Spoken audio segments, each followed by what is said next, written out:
Akron, the temperatures were not only dangerous but deadly after a man was found on his front porch frozen to death. Rosina Drakeford spoke with the man's neighbor and has a message about the importance of checking up on those around you in these frigid temperatures. She is live in Akron now. Rosina, good evening.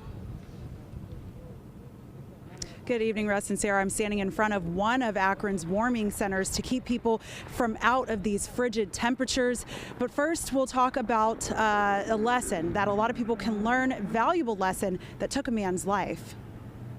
On Tuesday, a Meals on Wheels volunteer planned to drop off a meal to this home on 2nd Avenue.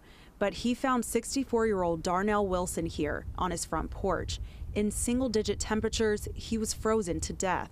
He was a real good neighbor, polite. I just used to walk to the store for him and everything and, get him things that he needed. Larry Harvey, Wilson's neighbor, says he would see Wilson sitting on his porch in the summer, happy and peaceful. I just go over there and see him every time, whenever I had time. It's similar to what the Meals on Wheels volunteer was doing on Tuesday, checking on the vulnerable. It's an important part of the job and sometimes a life-saving move. Marketing Director Melissa Coltis explains. Our volunteers are what we consider our eyes and ears on the ground. They provide hot meals for clients, but she says there's another layer to their service. But we also provide a safety check because our volunteers have to physically see our clients when they deliver meals and hand them their meal. They cannot leave it on a doorstep. That kind of welfare check is especially important in the bitter cold temperatures, and it's something we should all be responsible for. Just reach out and check on them. Go knock on the door, take them some cookies, see how they're doing. That's something I think is missing in our society today. Harvey says he'll miss his neighbor and hopes we all take a page out of his book.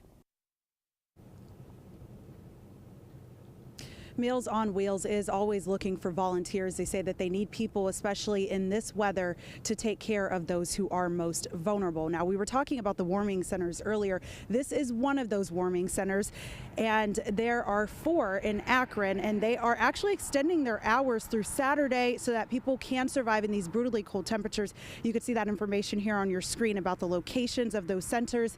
But for now, we'll say stay safe, and we'll send it back to you, Sarah. I'll take it, Dorsina. Great advice from you. Thank you.